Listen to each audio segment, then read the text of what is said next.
Kiongozi wa ANC Musalia Mudavadi amewataka wakenya kufanya uamuzi wa busara ifikapo mwaka wa 2022 ili kuichagua serikali itakayofufua uchumi wa taifa uliofifia kunradhi.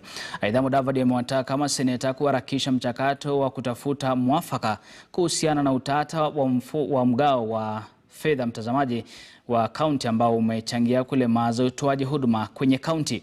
Mudavadi alizungumza akiwa kijiji cha Nyaribo mjini Nyeri wakati wa mazishi ya Mwalimu Gashanja wa Kiai, nduguye mwanaharakati Maina Kiai.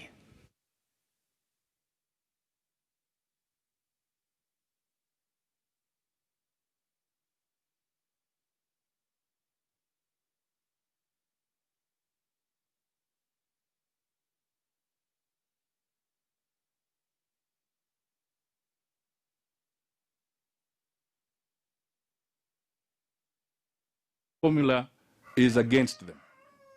So you are right. The formula must be right. But most important, we must make sure that the cake does not continue to shrink.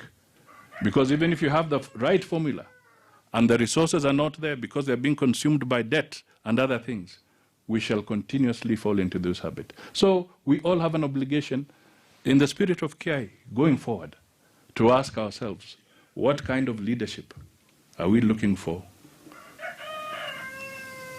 post-2022? Is it a leadership that can actually resuscitate the economy? Because the problem is the economy, number one. Problem number two, the economy.